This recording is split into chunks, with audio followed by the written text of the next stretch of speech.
Hello dear student. इस वीडियो में हम क्वेश्चन डिस्कस करेंगे यूपी टीजीटी 2021 का question number 3 set B. A particle of mass m is performing simple harmonic motion with amplitude a and time period is t.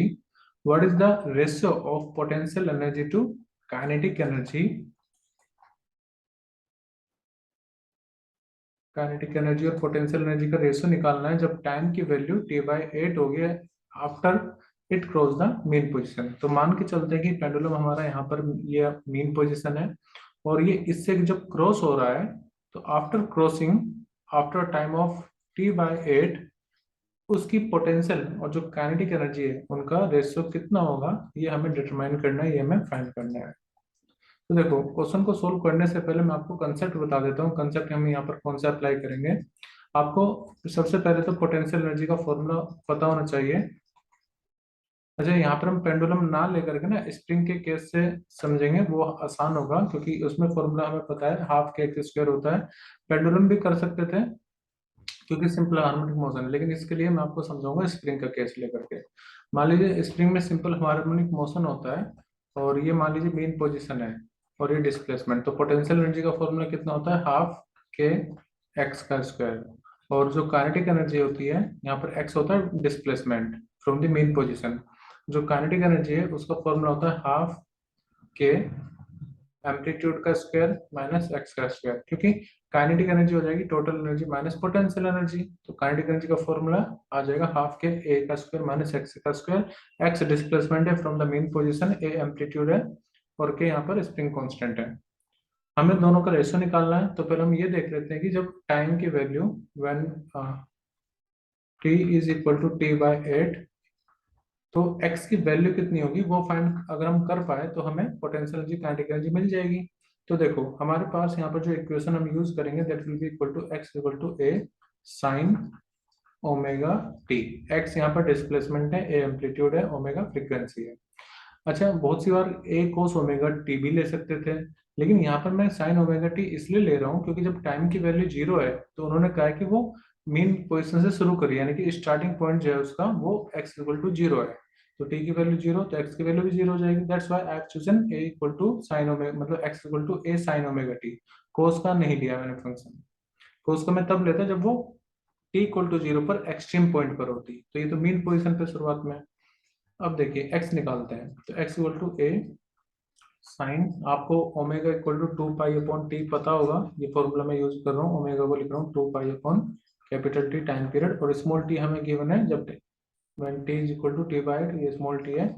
तो यहाँ पर t/8 आप पुट कर दीजिए, t से t कैंसिल, 4 आएगा यहाँ पर। तो x इक्वल टू कितना आ गया, a साइन पाई/4, और इसकी वैल्यू होती है साइन पाई/4 की वैल्यू होती है 1/√2।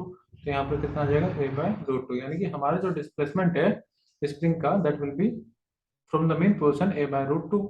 अब पोटेंशियल एनर्जी हमारी कितनी हो जाएगी, हाफ के एम्पलीट्यूड का स्क्वायर यानी कि a का स्क्वायर अपॉन, देखो √2 का स्क्वायर हो जाएगा 2 ओनली, और यहाँ पर अगर मैं कहूँ तो 1/2 के एम्पलीट्यूड का स्क्वायर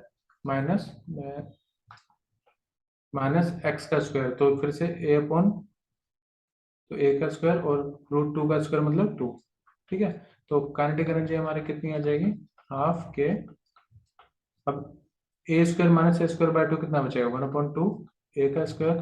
तो आप ये देखिए, जितनी काइनेटिक एनर्जी है 1/2 के 1/2 a स्क्वायर, उतनी ही पोटेंशियल एनर्जी है। तो अगर आप इन दोनों का रेशियो लोगे भी, पोटेंशियल एनर्जी और काइनेटिक एनर्जी, तो वो कितनी हो जाएगी, 1, क्योंकि both are equal when time is equal to t/8। ठीक है, अब इसी क्वेश्चन को दूसरे तरीके से भी पूछा जा सकता है। हो सकता है इस साल क्वेश्चन जो अब पेपर आने वाला है उसमें इस क्वेश्चन को इस तरह से पूछ लिया जाए कि ऐसा कौन सा डिस्प्लेसमेंट होगा, या at what displacement both potential energy is equal to kinetic energy. मतलब ये भी क्वेश्चन बन सकता है ना कि ऐसा कौन सा डिस्प्लेसमेंट होगा, क्या डिस्प्लेसमेंट होगा पार्टिकल का कि पोटेंशियल एनर्जी काइनेटिक एनर्जी के बराबर हो जाए। अब देखिए, तो फॉर्मूला पुट कर लीजिए, हाफ के x square equal to kinetic energy का फॉर्मूला था हाफ के एम्पलीट्यूड का स्क्वायर माइनस एक्स का स्क्वायर। देखो उसमें तो हमारा आंसर आ गया था इस क्वेश्चन का। अब मैं आपको दूसरा तरीका मतलब दूसरे वे से क्वेश्चन कैसे पूछा जा सकता है वो बता रहा हूँ। कैसे क्या कैंसिल करो, 2 से 2 तो एक्स स्क्वायर इक्वल टू कितना आ जाएगा, ए स्क्वायर माइनस एक्स स्क्वायर। यानी कि आप इसको अगर लाओ तो ये हो जाएगा 2x square equal to A square.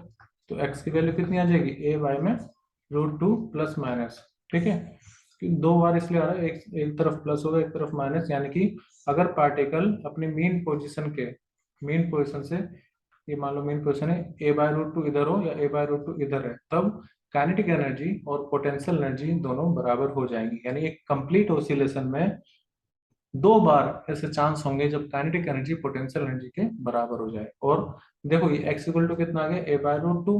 तो अगर आपसे पूछे कि ऐसा कब होगा, तो मैं इसके लिए भी आपको बताता हूँ, x equal to a sine omega T होता है। तो x की वैल्यू कितनी, a/√2 A sine omega T. ऐसे a कैंसिल करो, 1/√2 को मैं लिख सकता हूँ साइन 45 डिग्री या फिर π/4 इक्वल टू साइन ओमेगा की वैल्यू 2 पाई/टी इंटू में टी। तो साइन से साइन कैंसिल आउट हो जाएगा, तो π/4 इक्वल टू कितना आ जाएगा, 2 पाई/टी/में इंटू में टी। पाई से पाई कैंसिल कर दीजिए तो टी की वैल्यू कितनी आ जाएगी, t/8।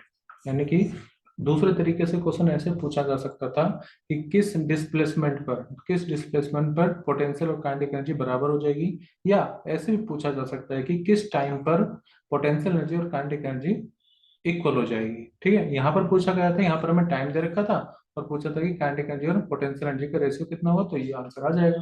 तो मैंने एक ही क्वेश्चन में आपको 3 अलग तरह के क्वेश्चन डिस्कस कर दिए हैं। आई होप कि क्वेश्चन आपको समझ में आया होगा। Thank you everyone and bye.